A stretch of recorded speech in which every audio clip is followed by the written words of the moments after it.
আসসালামু আলাইকুম।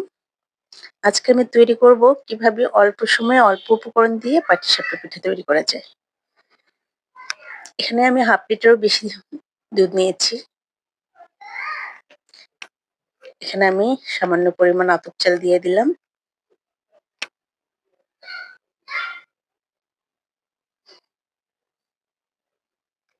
যতক্ষণ পর্যন্ত না হচ্ছে আমি ততক্ষণ পর্যন্ত নাড়তে থাকবো। আমার দুধটা ঘন হয়ে আসছে। এবার আপনারা চিনি আপনাদের পছন্দ মতো খেজুরের গুড় যে যেটা ইচ্ছে দিতে পারেন। এখানে আমি গুড় দিয়েছি। গুড়টা আমার নিচে একটু লেগে গেছে। যাই হোক, এটা এবার নামিয়ে নেব।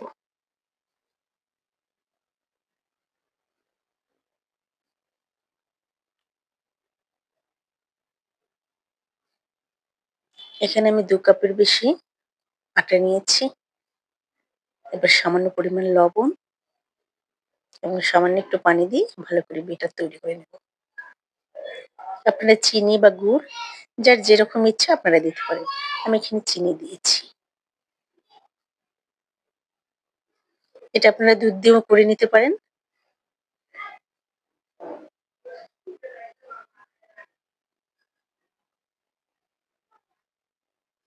আমার বেটারটা তৈরি করা হয়ে গেছে।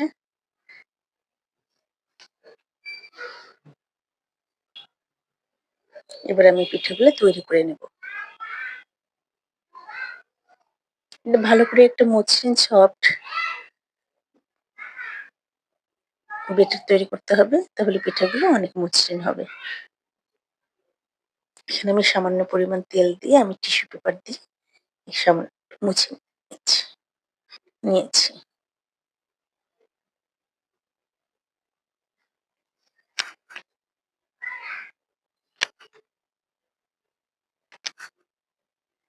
এখানে আমি এবার পিঠাগুলো একটা করে ওর তৈরি করে নেব।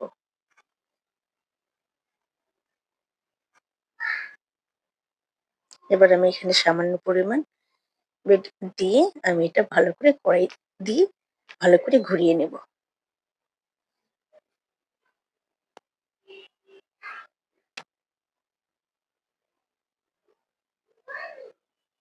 এভাবে উপরটা ভালোভাবে শুকিয়ে গেলে তারপরে আমি আমার খেরসাগুলো দিয়ে পিঠাগুলো তৈরি করে নেব। যাই হোক, আমার রেসিপিটি যদি আজকে আপনাদের অল্প সময়ে অল্প উপকরণ দিয়ে যদি ভালো লেগে থাকে, অবশ্যই একটা সাবস্ক্রাইব করবেন, অবশ্যই একটা লাইক করবেন। আমার হাতের কাছে চালের গুঁড়িটা ছিল না, তাই আমি আটা দিয়ে করেছি। আপনারা আটা, ময়দা, চালের গুঁড়ি যে যেরকম পারেন হাতের কাছে আপনার যা থাকবে তাই দিয়ে আপনারা অল্প সময়ের মধ্যে তৈরি করে নিতে পারেন। কিন্তু আমার পিঠাগুলো খারাপ হয়নি, অনেক সুন্দর হয়েছিল। আপনারা দেখেই বুঝতে পারছেন। দেখেন আমার পিঠাগুলো কতটা নরম এবং সফট হয়েছে। খেতে অনেকটাই মজা হয়েছিল। আপনারা অবশ্যই একবার বাসায় তৈরি করে দেখবেন।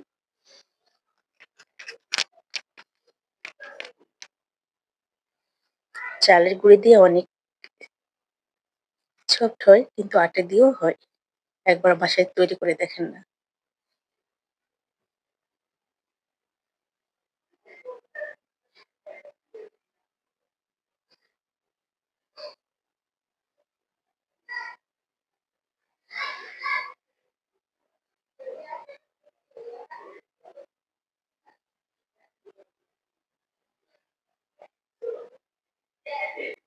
এখন তো শীতের মৌসুম, পিঠে খাওয়ার মৌসুম। খেজুরের গুড় কিভাবে খাবেন? সবগুলাতেই ভেজাল।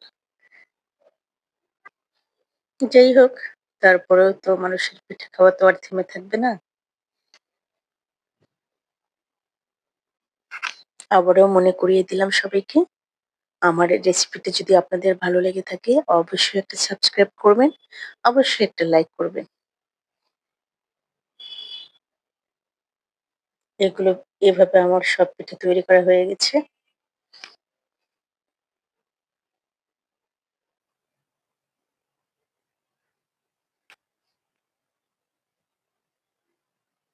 আজকের ভিডিওটি আমার একটু লম্বা হয়ে গেল। যাই হোক কিছু মনে করবেন না।